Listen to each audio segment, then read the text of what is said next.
Judicialização da política. Queria começar fazendo algumas provocações, algumas perguntas. Qual é mesmo o papel do Poder Judiciário na democracia? E o papel do direito? Será que ele se confunde com o Judiciário? Será que são papéis diferentes? E nas democracias atuais, qual é a função que o Judiciário exerce numa sociedade de massa, no que diz respeito à globalização, no que diz respeito a uma sociedade absolutamente dinâmica, onde os conflitos vão surgindo numa velocidade quase que incontrolável? Para a gente poder responder a essas perguntas, a gente tem que voltar um pouquinho e entender qual é o espaço, ou em que determinado momento é definida essa função do Judiciário, que a gente, obviamente, sabe qual é: aplicar a lei. Não é essa a função? O Judiciário existe para aplicar a lei, assim como o Legislativo legisla e o Executivo executa. Será que é assim mesmo? O Judiciário, se ele deve aplicar a lei, que tipo de conflito leva o Judiciário a aplicar a lei? Será que é sempre o mesmo tipo de conflito? Será que ele envolve as mesmas pessoas, indivíduos? Será que ele envolve grupos, movimentos sociais, Estado? Se a gente for olhar para a história do Judiciário, ele foi concebido para resolver principalmente conflitos individuais, conflitos entre pessoas. E, nesse sentido, o papel do Judiciário era aplicar a regra, uma regra clara, objetiva e universal. Ou seja, uma regra pré-existente, cujo conteúdo todas as pessoas da sociedade conheciam e tinham acesso a esse conteúdo, e todas elas estavam submetidas às regras. E a função do Judiciário ao aplicar a regra era restabelecer a paz, ou as condições anteriores ao conflito surgido. Então, vamos imaginar um conflito típico entre dois indivíduos. Eu tenho dois vizinhos, onde um deles constrói um muro, e esse muro pega, então, um pedaço do terreno do vizinho ao lado. O vizinho ao lado, se sentindo afetado por essa questão, por esse ato de um outro indivíduo, vai ao Poder Judiciário para que a situação volte ao modelo ou àquela situação anterior. O Judiciário, então, uma vez acionado, aplica a lei e restabelece a situação anterior. Neste tipo de conflito, ou neste tipo de processo, que é o instrumento a partir do qual o Judiciário exerce o poder político do Estado, que no direito é chamado de adjudicação, ele tem alguns limites quando eu trato de conflitos individuais. O primeiro limite é que a decisão do juiz vale somente para as pessoas envolvidas no conflito. Portanto, no meu caso, a decisão do juiz vale exclusivamente para aquelas duas pessoas que estavam ali disputando a definição da propriedade ou onde o muro poderia ser construído. Os outros indivíduos daquela sociedade não eram afetados por essa decisão. A segunda característica da atuação do Poder Judiciário é que ele obrigatoriamente só pode atuar quando ele é chamado para atuar. E por isso, se eu tenho um conflito que é decidido entre as partes, sem a presença de nenhuma outra autoridade do Estado ou do Judiciário, isso não tem nenhum efeito em termos de relação Estado e sociedade. Ou seja, eu posso solucionar conflitos fora do Judiciário. E a terceira questão, que é também muito importante nessa definição desse tipo de demanda, é que se trata de uma demanda no que a gente vai chamar de justiça comutativa. ou, se vocês preferirem, uma justiça de soma zero. Eu tenho sempre um vencedor e um perdedor. Então, no caso do conflito individual, aquele que construiu o muro no lugar errado, ele obrigatoriamente vai ter que desconstruir o muro e ele é o perdedor na ação judicial. E eu tenho, então, o ganhador.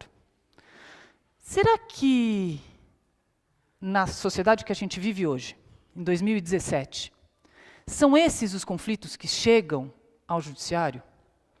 Que tipo de conflito, quando a gente olha as páginas do jornal, que cada vez mais prestam atenção no que o judiciário está fazendo, né? Não é por acaso que a mídia falada, escrita, televisionada, enfim, tem dado cada vez mais importante ao judiciário. Que tipo de conflito aparece como sendo demandado pelo judiciário? Não me parece que seja esse conflito numa ótica simplesmente liberal entre dois indivíduos. Mas são conflitos muito mais complexos. E de onde vem isso? Por que é assim? Será que isso é só resultado dessa sociedade de massa? É claro que a complexidade social leva a uma mudança no tipo de conflito. Mas no caso da história brasileira, a gente tem algumas especificidades que fazem com que este fenômeno seja ainda mais específico e especial. E a gente não pode deixar de falar da Constituição de 88. Não porque ela seja longa, nem porque ela seja, em alguns momentos, controversas ou demasiadamente reformada. Mas é porque a Constituição Federal de 88, ela trouxe nos seus textos, no seu texto, nos seus artigos, promessas. Promessas de uma democracia mais igualitária, promessas de um Estado participante, mas que, ao mesmo tempo, garantisse ao indivíduo o exercício dos seus direitos. Só que essas promessas, elas não são promessas aplicáveis automaticamente. Elas não são promessas objetivas, elas não são promessas exclusivamente claras, e elas necessitam sempre de uma mediação. E quem é o mediador que o próprio texto constitucional definiu como aquele que deve garantir essa maior clareza para as promessas? É o Poder Judiciário. Um exemplo disso é, por exemplo, o direito à saúde. O direito à saúde ele pode ter diversas definições. E existe uma disputa, que é uma disputa política, no conteúdo do direito à saúde, no significado do direito à saúde. Quando o Poder Judiciário é chamado para mediar conflitos envolvendo o direito à saúde, ele obrigatoriamente é convidado a dar uma decisão ou uma interpretação que garanta a definição do que é direito à saúde. E, portanto, ele está sendo convidado também a extrapolar os limites daquele processo individual ou daquele processo tradicional, dentro da lógica liberal, entre dois indivíduos, onde as regras eram claras, ou são claras, objetivas e universais. Mas ele é chamado a não só aplicar uma regra, a Constituição, mas também a produzir uma nova regra, a produzir o significado desta regra. E, portanto, em alguma medida, a criar normas. Esse é o nosso fenômeno de judicialização da política, que rompe com as três características anteriores das demandas. Não são mais demandas ou conflitos individuais, são conflitos que, por mais que sejam transformados em conflitos individuais. Então, eu tenho um cidadão do Estado de São Paulo acionando o município de São Paulo para garantir acesso a um determinado medicamento. Esse conflito ele é um conflito coletivo. Eu tenho diversos indivíduos que também poderão recorrer ou que serão, inclusive, impactados com uma decisão sobre a concessão ou não de medicamentos. Então, eu rompi com a ideia de bilateralidade da demanda. Eu rompi também com a ideia de decisão válida somente entre as partes. Por quê? Porque uma única decisão, envolvendo um conflito específico de um indivíduo, pode ter um impacto na vida de toda a coletividade. É o que a gente chama de coisa julgada. A coisa julgada extrapola aqueles que estão participando diretamente do processo. E mais do que isso, o judiciário, apesar de ser invocado para participar dessa interpretação da Constituição Federal, e nesse sentido só pode falar dentro deste processo, ele, ao mesmo tempo, está produzindo regras. O direito constitucional é a grande área que dá espaço aí para essa nova atuação do Poder Judiciário, de intérprete e aplicador da regra. Ou seja, ele, ao mesmo tempo que exerce a sua função original, ele também está criando novas regras. E isso impacta de uma forma muito intensa os outros poderes, e principalmente o legislativo, que é a arena, enfim, originalmente definida como espaço de debates e produção de novas regras. Toda transformação, enfim, provoca reação. O Poder Judiciário, nesse sentido, está tendo que se reinventar. E se reinventar sem parâmetros.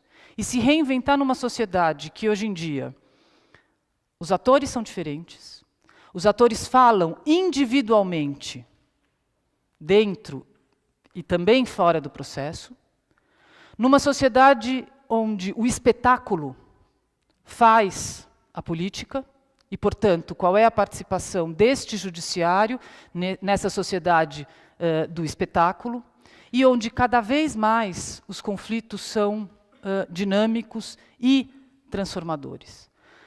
Isto não quer dizer que o direito é aquele que não se transforma, ou que o direito não quer acompanhar a transformação da sociedade. Ao contrário, o direito deve ser tão dinâmico quanto a democracia, e tão dinâmico quanto a sociedade. Agora, o direito tem tempos específicos, e o direito se transforma a partir do momento em que ele é acionado e por meio do Poder Judiciário. Quando o Poder Judiciário, na sociedade atual, ganha todo esse papel, a gente poderia até arriscar e dizer que o Poder Judiciário, na democracia brasileira, tem ganhado um papel maior do que o direito. Ou seja, ele não só aplica o direito, mas ele também cria o direito, reinventa o direito e reinterpreta esse direito, tendo um peso maior dentro da organização e do modelo institucional brasileiro. Se isso é positivo ou negativo, talvez esses critérios não sejam muito bons para a gente responder a essa pergunta. O que a gente tem que saber é que a judicialização da política não chega na sociedade brasileira simplesmente por uma vontade individual de cada um dos juízes. Ela é resultado de escolhas feitas de forma legítima pela Constituição Federal num processo em que colocou a sociedade brasileira em transformações muito importantes, um processo legítimo que começa na década de 80 e termina na Constituição de 88, com forte participação dos movimentos sociais e num modelo institucional também escolhido por essa Constituição. Então, ele é decorrência de escolhas que nós, como sociedade, fizemos. Os limites para essa atuação não estão dados. Eles não estão dados nem pelo texto constitucional, que é reinventado com novas interpretações a cada decisão, decisões essas que podem ser tomadas individualmente por um juiz ou no Supremo Tribunal Federal, pelos ministros também individualmente ou dentro do colegiado, mas que afetam a nossa vida política, a nossa vida social e o diálogo entre Estado, cidadão e entre os cidadãos entre si. É isso. Muito obrigada.